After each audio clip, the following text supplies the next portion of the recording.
I will never forget the moment I discovered the truth about my family's financial arrangements. For years, I had been the responsible one building my career as a financial advisor in Boston, while my sister Amanda coasted by on my father's generosity. We all have our family dynamics, but what I found out during a routine conversation about estate planning shook me to my core. The trust fund my father had secretly created for Amanda, and only Amanda exposed years of favoritism I had tried to ignore.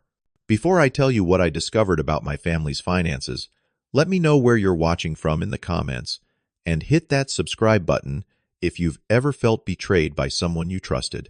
I grew up in a middle-class neighborhood in Massachusetts, the son of William Foster, a man who built a successful insurance agency from nothing. My early memories are filled with Dad teaching me the value of every dollar earned. Travis, he would say, while helping me count my allowance. Understanding money is understanding freedom. Those lessons stuck with me through childhood and beyond.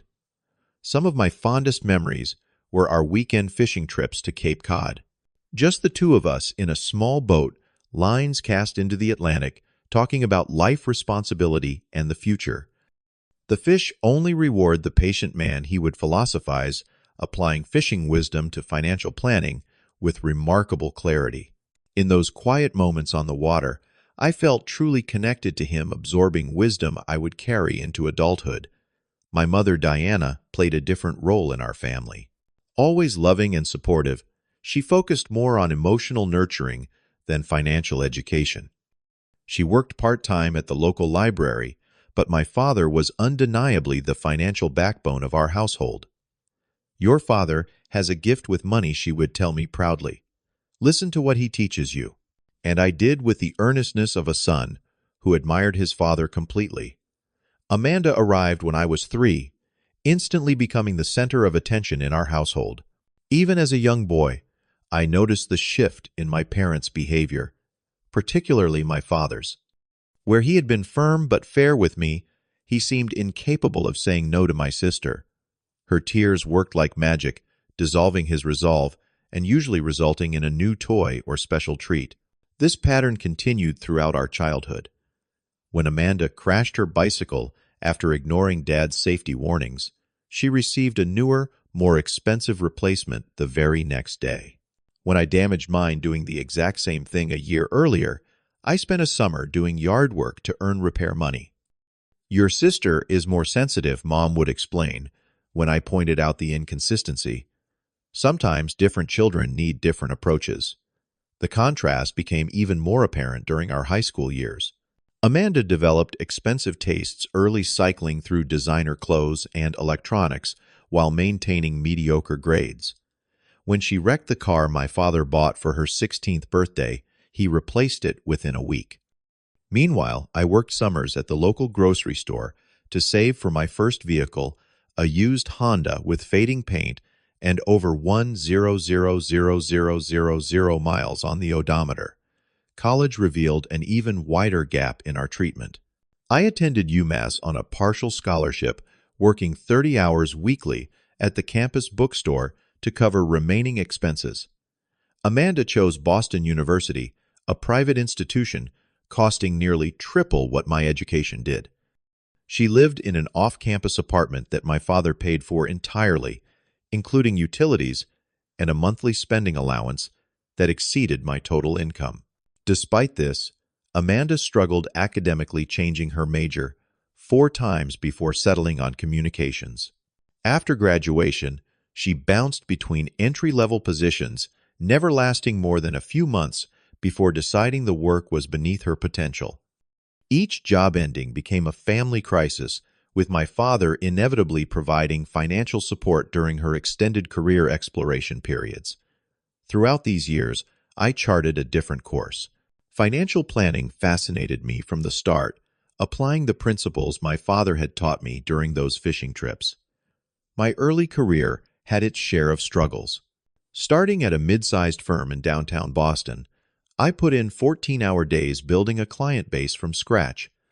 Cold calls, networking events, and weekend financial seminars gradually established my reputation. My breakthrough came when I helped a small business owner restructure his retirement plan, saving him thousands in unnecessary fees. His referrals led to more clients, and within 5 years, I had a solid professional foundation. By 30, I had enough saved for a down payment on a modest condo in Cambridge purchased without a penny of family assistance. The pride I felt signing those mortgage papers alone was indescribable. My life gained even more purpose when I met Laura during a charity 5 Kelvins run. A pediatric nurse with a practical approach to finances, she shared my values of independence and responsibility. We married after 2 years of dating, combining our resources to upgrade to a small house in a good school district, planning for the family we hoped to have. The Cape Cod vacation property had been in our family for 15 years by then. My father purchased it at the height of his career, describing it as our family legacy. A weathered 3-bedroom cottage overlooking the bay, it held memories of those fishing trips and summer gatherings.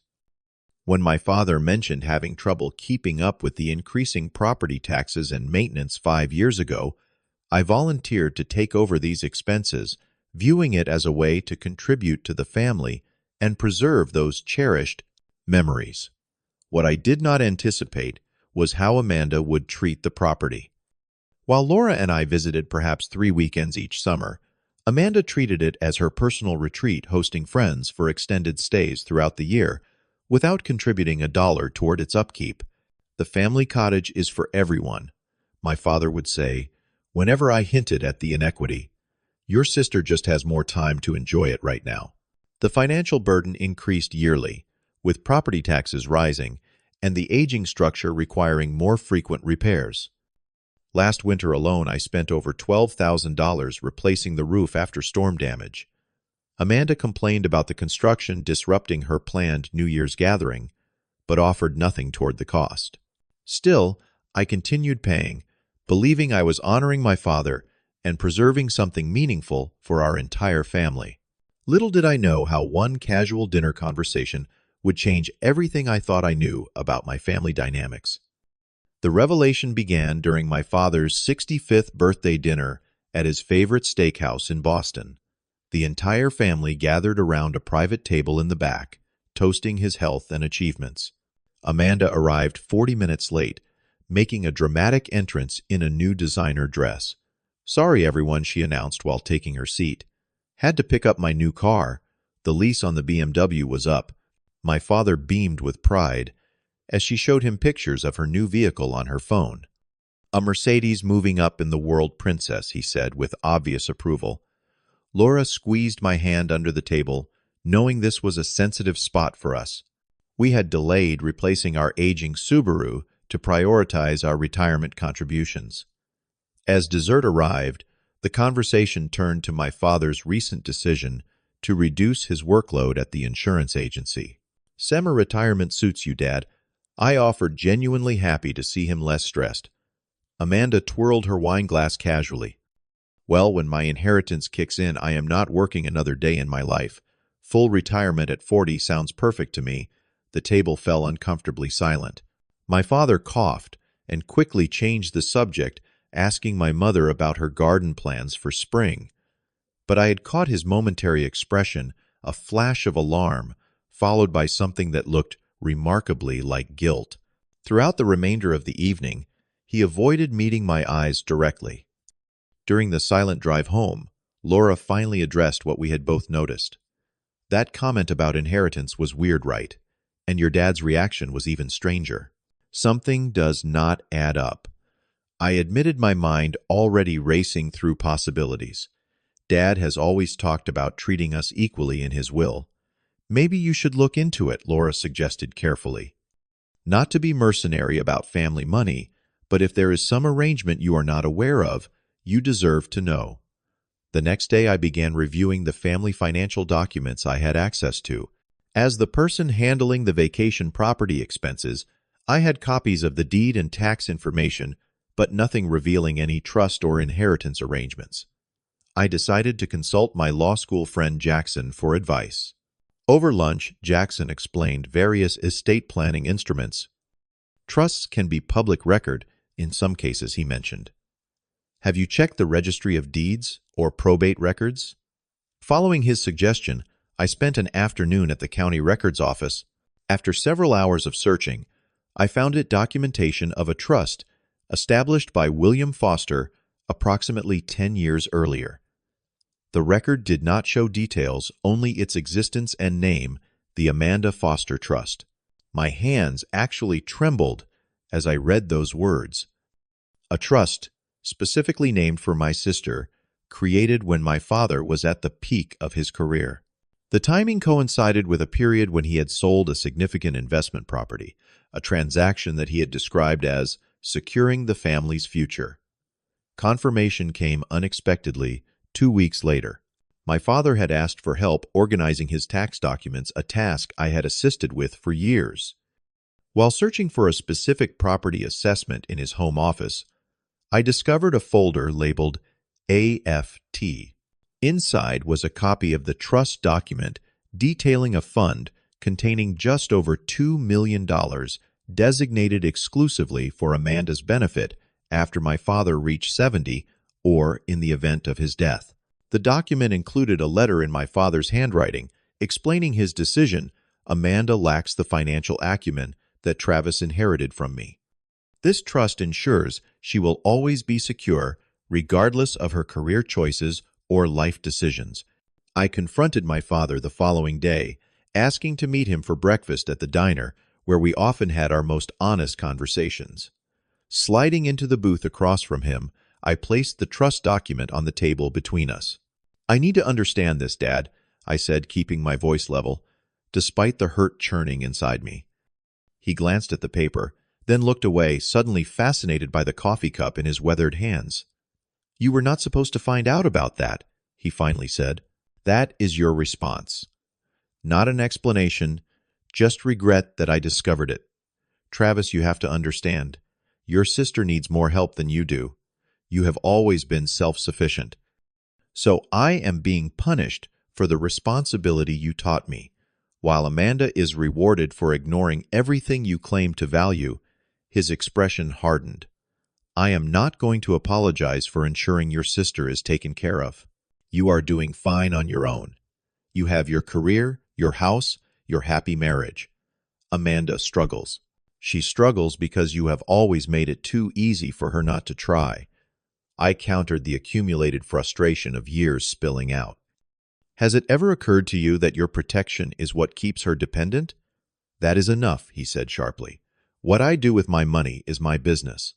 I am sorry you feel slighted, but my decision stands." The conversation ended there, but its effects rippled through every family interaction that followed. Thanksgiving at my parents' house became an exercise in strained politeness. My mother, now aware that I knew about the trust, made awkward attempts to mediate the tension. "Your father only wants what is best for both of you," she insisted, while helping me clear the dinner dishes, "by keeping secrets and treating us completely differently." "How is that best for anyone?" I asked. She had no real answer, just a plea for understanding. "Family dynamics are complicated, Travis. Try to see it from his perspective." Amanda remained obliviously entitled throughout the gathering, complaining about her latest job dissatisfaction and showing off an expensive watch that was an early Christmas gift from our parents. I noticed my cousin James watching these interactions with increasing discomfort, later pulling me aside to ask if everything was okay. I gave him the sanitized version, but his knowing nod suggested he had always seen the favoritism I had tried for years to deny. As winter progressed, I withdrew from family gatherings, declining Sunday dinners, and finding excuses to miss the monthly movie nights that had once been a tradition. The distance was painful but necessary as I processed my feelings about the trust and what it represented. The foundation of family equality I had believed in had never truly existed. The new year brought clarity and resolve. Sitting at our kitchen table with spreadsheets spread before us, Laura and I conducted a thorough financial review. Together, we calculated exactly what I had contributed to my parents' vacation property over the past 5 years, $45,000 in taxes, insurance, and maintenance costs. Add in the new roof, and various emergency repairs, and the total approached $60,000. That is a significant portion of our savings. Laura pointed out, not accusingly, but factually. Almost enough for a down payment on our own vacation property if we wanted one. We would probably use more than 3 weekends a year, I added, the irony not lost on me. After careful consideration and many conversations, we made a decision. I drafted a formal letter to my parents, explaining that I would no longer be contributing financially to the vacation property or any other family expenses outside of gifts and occasional meals together. My language was respectful but firm, detailing my reasons without accusation. As I plan for my own family's future, I need to redirect these resources. The discovery of financial arrangements I was unaware of has led me to reevaluate my own priorities. This is not done out of anger, but out of necessity for my household. My father's response came via phone, less than an hour after he must have received the letter. "What exactly do you think you are doing?" he demanded, his voice tight with anger. "Exactly what I explained in my letter," I replied calmly. "Adjusting my financial commitments to align with my own family goals. This is about the trust, is not it. You are punishing Amanda because you are jealous. This is about making responsible choices with my own money, which is exactly what you taught me to do." The conversation deteriorated from there, ending with my father declaring I was tearing the family apart over money. My mother called the next day, her voice thick with tears. "Please reconsider, Travis. The cottage has been such a special place for all of us. It can still be special, Mom. I am just not going to be the only one paying for it anymore." Amanda's reaction came via a series of increasingly hostile text messages, accusing me of abandoning family responsibilities and acting like a spoiled child. The irony of these particular accusations from her was not lost on me, but I resisted the urge to respond in kind, replying only with, "My financial decisions are not up for debate." Laura's parents, who had always treated us with equal generosity alongside her brother's family, expressed complete support for our decision. "Family finances should be transparent and fair," her father said during our monthly dinner with them.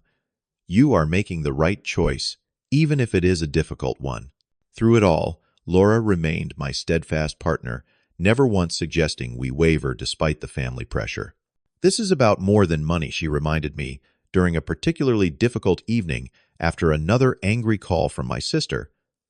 "This is about setting healthy boundaries that should have been established long ago." The property tax ultimatum came 6 weeks later, delivered in a text message from my father. "The property taxes are due $4,312, needed by Friday." No greeting, no acknowledgement of the tension between us. Just a demand for money, as if nothing had changed. I took a full day to consider my response, wanting to be certain of my resolve before answering. "I am aware of the tax deadline," I finally replied. "As I explained in my letter, I will not be covering those costs going forward. You will need to make other arrangements." What followed was a barrage of messages from both parents and Amanda, ranging from guilt trips to outright accusations of betrayal. The most revealing came from my sister. "How am I supposed to come up with that kind of money on such short notice?" "The same way most adults do," I responded, "by planning for known expenses and budgeting accordingly." My father's final message on the matter contained a threat I suspect he thought would change my mind. "If this bill does not get paid, we might have to sell the cottage. Is that what you want? To lose our family gathering place? That decision is yours to make." I answered truthfully, just as my decision about my own finances is mine. 3 months of near-complete family silence followed. Through mutual friends, I learned that my father had indeed paid the property taxes, along with some unexpected plumbing repairs, by withdrawing money from his retirement account. Amanda had apparently attempted to secure a personal loan to contribute, but was denied due to her spotty employment history and existing credit card debt. The most surprising development came when my mother visited unannounced one Tuesday afternoon. Sitting awkwardly in our living room, she revealed that my father had been more affected than he lets on by my decision and the subsequent conversations. He has always seen himself as a fair man, she explained. Having to face that his actions might not appear that way to others has been difficult for him. While I appreciated her attempt at reconciliation, I maintained my position. I have always respected Dad and his financial wisdom, I told her. But respect has to include honesty. The secret trust fund violated that. Despite the emotional strain, I found myself growing more confident in my decision as weeks passed. Laura noticed it too. "You stand taller," now she commented one evening. "Like you have finally put down a weight you have been carrying for years." She was right. Setting this boundary despite the family fallout had been necessary for my own well-being. The financial resources we had redirected allowed us to increase our retirement contributions and establish a dedicated fund for our future children's education changes that brought us both significant peace of mind. The turning point came unexpectedly 4 months after my boundary-setting letter. I was reviewing client portfolios in my office when my assistant announced an unscheduled visitor, my father. Seeing him standing uncertainly in the doorway, looking somehow smaller and older than I remembered, stirred complicated emotions. "Do you have time for coffee?" he asked, his usual confidence notably absent. At the cafe across from my office building, we sat in awkward silence until the server brought our drinks. Finally, my father cleared his throat. "I have been doing a lot of thinking," he began, "about money, family, the lessons I taught you versus the examples I set." He stared into his coffee cup as if the right words might be found there. "I may have made some mistakes in how I handled things with you and your sister. Coming from a man who rarely admitted error, this was significant. The trust fund itself was not necessarily wrong, Dad. It was the secrecy and the imbalance that hurt." He nodded slowly. "I told myself I was just responding to your different needs. You were always so capable, Travis. From the time you were small, you just seemed to understand responsibility in a way Amanda never did. I worried about her future, but I never worried about yours. So you rewarded her struggles and took my stability for granted." A flash of his old defensiveness surfaced, then faded. "When you put it that way, it does sound unfair. I never saw it like that before." This moment of recognition, however, small, opened the door to a more honest conversation than we had managed in years. For the first time, my father truly listened as I explained how his different treatment of us had affected me throughout my life. By the time we parted, something had shifted between us, a first step toward rebuilding what had been damaged. 2 weeks later, he proposed a family meeting at their house, including Laura. There, around the dining table, where so many tense holiday meals had taken place, my father outlined a new approach to family finances. The vacation property would now have a dedicated account with each family member contributing proportionally based on usage and income. Amanda, looking uncomfortable but resigned, agreed to make her first contribution the following month. More significantly, my father revealed that he had consulted his estate attorney about modifying the trust arrangements. "There will be provisions for both of you," he stated, looking directly at me. "Different but equitable based on your individual circumstances, but not dramatically unbalanced as before." Amanda surprised me by speaking up after this announcement. "I should have been contributing all along," she admitted. "I guess I never had to think about where the money came from before." This acknowledgement, small, as it was felt like a breakthrough. The entitled sister I had known my entire life was showing the first glimmers of financial awareness. My feelings about these changes remained complex. Part of me resented that it took such drastic action on my part to bring about what should have been the default approach all along. Yet, I also recognized the courage it took for my father, set in his ways for decades, to reconsider his actions and make meaningful changes. The entire experience transformed me in ways I had not anticipated. Standing firm on my financial boundaries strengthened my confidence in other areas of life. Laura commented that I had become more decisive at home and more assertive in my client relationships, changes that positively impacted both our marriage and my career. Our relationship with Amanda evolved as well. With clear expectations established for the first time, she began showing more responsibility not just with the vacation property, but in other aspects of her life. She found a job at a marketing firm and remarkably kept it for over a year longer than any previous position. Our conversations, once dominated by her complaints and demands, occasionally included questions about budgeting and investing subjects she had previously dismissed as boring. My professional perspective as a financial advisor deepened through this personal experience. I gained new insight into how family dynamics shape financial behaviors and wisdom I carefully incorporated into client guidance. Financial plans must account for emotional realities became something of a personal motto. The cottage remains in our family, now truly shared rather than disproportionately supported. Last summer, for the first time in years, I felt genuine enjoyment during our weekend. There fishing off the same dock where my father had once taught me patience and persistence. This journey taught me that money often reveals our true priorities more honestly than words ever can. My father's secret financial arrangements exposed an uncomfortable truth about how he valued his children differently, a reality he himself may not have fully recognized until confronted. I learned that enabling behaviors, however well-intentioned, ultimately harm both parties. By constantly rescuing Amanda from financial consequences, my father had denied her the opportunity to develop the very skills he valued. By accepting an unfair burden, I had enabled the inequality to continue. Perhaps most importantly, I discovered that clear financial boundaries are essential even with family, possibly especially with family.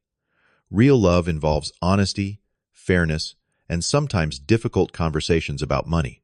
Equal treatment is not always the answer, but transparency and respect must be non-negotiable. Today, I measure my worth not by inheritance or gifts, but by the life Laura and I have built together through hard work and careful planning. The peace I have found comes not from equal treatment, which may never fully materialize, but from knowing I have established healthy boundaries that allow genuine relationships to flourish. Have you ever had to set difficult financial boundaries with family members? How did it affect your relationships in the long run? Share your experiences in the comments below. If this story resonated with you, please hit the like button and subscribe to hear more real-life stories about navigating complicated family dynamics. Remember, sometimes the most loving thing we can do for our families is to establish clear, fair boundaries. Thank you for listening, and I wish you wisdom in your own family financial journeys.